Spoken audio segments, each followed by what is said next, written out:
আমার যখন বয়স ১৯ তখন আমার বিয়ে হয়। বিয়ের ৩ মাস পরেই আমার স্বামী বিদেশ চলে যায়। আমার স্বামী বিদেশ চলে যাওয়ার পর মাঝে মধ্যে আমার ছোট দেবর রাতের অন্ধকারে আমার রুমে আসত। আমি বুঝতে পারতাম কেউ আমার রুমে আসছে, কিন্তু কি কারণে আসত তা আমি বুঝতাম না।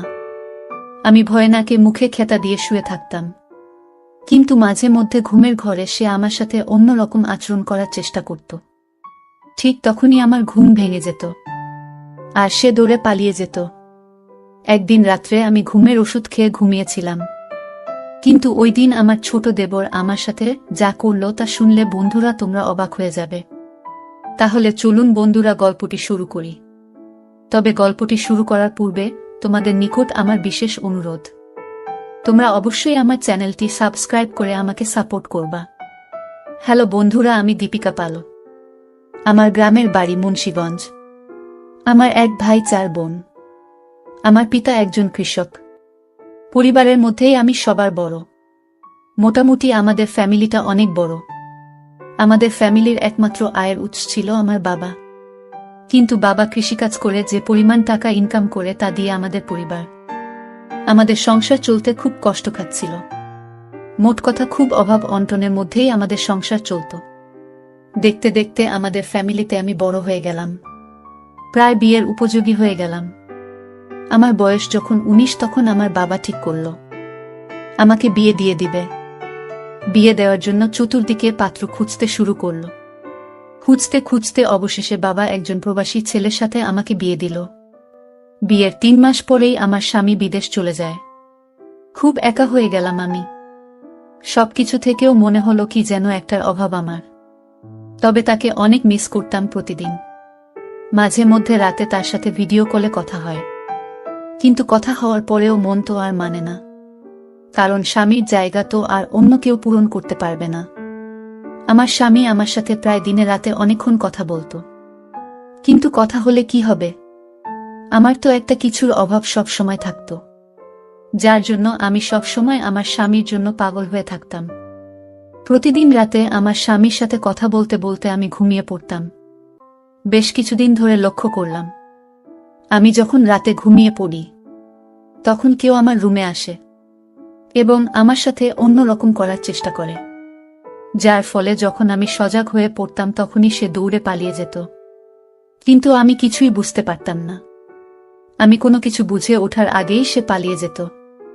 হঠাৎ করেই আমি খুব অসুস্থতা বোধ করছি। মনে হচ্ছে ডাক্তার দেখাতে হবে। ডাক্তার দেখানোর জন্য আমি হাসপাতালে যাই। ডাক্তার আমাকে দেখে বলল, না, আপনার কোনো সমস্যা নেই। মনের ভিতরের দুর্বলতা দূর করুন, আর রাতে একা থাকবেন না। পারলে কাউকে সাথে নিয়ে নিবেন, তাহলে দেখবেন আপনার সব কিছুই ঠিক হয়ে যাবে, আর আপনার তেমন বড় কোনো সমস্যা নেই। তবে যে ওষুধগুলো লিখে দিচ্ছি সেগুলো আপনি প্রতিদিন নিয়মিত খাবেন, তাহলে সব ঠিক হয়ে যাবে। কিন্তু ডাক্তার যে ওষুধ দিয়েছিল তার মধ্যে এমন ওষুধ ছিল যা খেলে আমার খুব বেশি ঘুম পেতাম, আর এই ওষুধ খেয়ে ঘুমালে আমি কোনো কিছুই বলতে পারতাম না।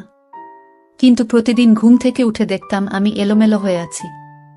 মনে হয় কেউ অন্যরকম কিছু করেছে, কিন্তু আমি কিছুই বুঝতে পারতাম না কেন আমার সাথে এরকম হচ্ছে, আর কে ইবা আমার সাথে এরকম করছে। মনের ভিতর সব সময় একটা সংকোচ থাকত।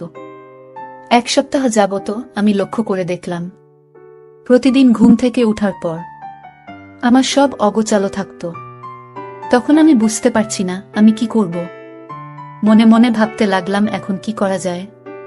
তাহলে কি আমার স্বামীকে আমি বলবো বিষয়টা? মনে মনে ভাবতে লাগলাম। আবার মনে মনে ভাবতে লাগলাম যে যদি এই বিষয়ে আমার স্বামীর কাছে শেয়ার করি, তাহলে হয়তো আমার স্বামী আমাকে সন্দেহ করে বসবে। নীরবে বসে বসে চিন্তা করতে লাগলাম, কি করা যায়? বাসায় কেউ নেই, শুধু আমার ছোট দেবর আর আমি। আমার ছোট দেবরের বয়স ১৫ থেকে ১৬ বছর হবে। হঠাৎ আমি শুনতে পাই ওয়াশরুম থেকে একটা কিসের যেন শব্দ। যে শব্দ শুনে আমার মনে অন্য কিছু জেগে উঠল। আমি ভাবতে লাগলাম, এটা কিসের শব্দ? আমার মনের মধ্যে কৌতূহল জাগল। দেখি তো এখানে কি হচ্ছে। তারপর ওয়াশরুমে গিয়ে দেখলাম আমার দেবর একটি বিশেষ কাজ করছে।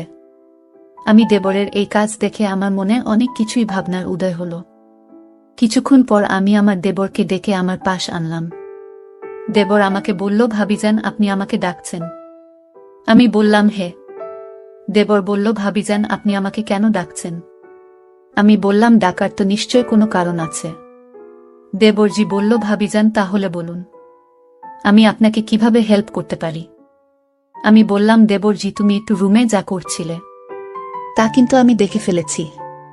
দেবর তখন লজ্জা পেয়ে যায়। লজ্জা পেয়ে মাথা নিচু করে দাঁড়িয়ে রইল। এখন যদি তুমি আমার কথা না শুনো তাহলে আমি বাবা মাকে বলে দিব তুমি যে কতটা খারাপ। তখন দেবরজি আমাকে বলল, ভাবিজান আমি আপনার পায়ে ধরি, আমি আর জীবনেও এই রকম কাজ করব না, আপনি আমায় ক্ষমা করুন। আমি বললাম, আচ্ছা ঠিক আছে, তাহলে তোমাকে একটা কাজ করতে হবে, তাহলে আমি কাউকে বলবো না। দেবরজি বলল, কি কাজ ভাবি?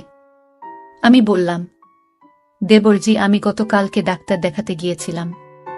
ডাক্তার আমাকে বলছে আমি রাতের বেলায় একলা একলা না থাকতে। এখন তুমি যদি প্রতিদিন রাতে আমাকে পাহারা দাও তাহলে আমি আর কাউকে বলবো না। দেবরজি বলল, আচ্ছা ঠিক আছে ভাবি, আমি প্রতিদিন তোমাকে রাতে পাহারা দেব, তবুও তুমি আমার আব্বু আম্মুকে বলবেন না। আমি বললাম, আচ্ছা ঠিক আছে। তারপর এই দিন রাতে আমি আমার দেবরজিকে বললাম, দেবরজি আমি এখন ঘুমাবো, আর তুমি আমাকে পাহারা দিবা। দেবরজি বলল, আচ্ছা ঠিক আছে। আমি তখন রাতে শুয়ে শুয়ে মোবাইল দেখছিলাম। তারপর দেবরজিকে বললাম, অনিল একটু এদিকে আসো, আমার মাথাটা খুব খারাপ লাগছে, আমাকে একটু মেসেজ দাও। দেবরজি আমার আদেশ যেন গোলামের মতো পালন করতে লাগল। আমার তো ভালোই লাগছিল দেবরজিকে কাজে লাগাতে পেরে। দেবরজি যখন আমার মেসেজ দিচ্ছিল তখন আমার কেমন জানি লাগছিল। অনেক দিন পর আমি একটু শান্তি পেলাম, মনটা আনন্দে নেচে উঠল। হঠাৎ করে আমার মনটা কেমন জানি অনুভূতি শুরু হলো। তখন আমি তাকে বললাম, দেবরজি তোমার এখানে সত্যিই খুব ভালো, তোমার কাজ আমার কাছে ভালো লাগছে। দেবরজি বলল, আচ্ছা ঠিক আছে ভাবি, এখন তো অনেক হয়েছে, এবার তাহলে আমি যাই। ভাবি বলল, আরে দেবরজি কই যাও? ঘরে আগুন লাগিয়ে এখন তুমি কোথায় চলে যাচ্ছ? তোমাকে এই আগুন নিভিয়ে তারপর যেতে হবে, নাইলে তোমার সব কাণ্ড আমি মা বাবাকে বলে দিবা। দেবরজি বলল, আগুন কোথায় লাগলো? আমি তো কিচ্ছু দেখতে পাচ্ছি না। ভাবি বলল, দেবরজি এ আগুন দেখা যায় না, একটু অপেক্ষা করো তাহলেই বুঝতে পারবা। আমি বললাম, আচ্ছা ঠিক আছে। একটু পর দেবরজিকে আমি মোবাইলে একটি ছবি দেখালাম। দেবরজি আমাকে বলল, ভাবি আপনি এটা কিসের ছবি? আমি বললাম, দেবরজি এটা আগুনের ছবি। এখন বুঝতে পারছো আগুন কোথায় লেগেছে? দেবরজি বলল, জি ভাবি বুঝতে পেরেছি, কিন্তু। আমি বললাম, কোনো কিন্তু নয়, এবার তুমি আমাকে খুশি করো, আর যদি তুমি আমাকে খুশি না করো তাহলে তোমার সবকিছু আমি আব্বু আম্মুকে বলে দিব। তারপর দেবরজি আমার কথা মতো চলতে লাগলো। বন্ধুরা তোমাদেরকে যে কিভাবে বলবো, আমার 15 বছর বয়সের দেবর যে এত কৌশল জানে তা দেখে আমি পুরোই অবাক। সেদিন থেকে দেবর হয়ে গেল বিশেষ সহকারী। আমার কাজ আমি আমার দেবরকে দিয়ে চালিয়ে যেতাম। তারপর দেবরজি বলল, ভাবিজান আপনাকে আমি একটা কথা বলি। আমি বললাম, বলো।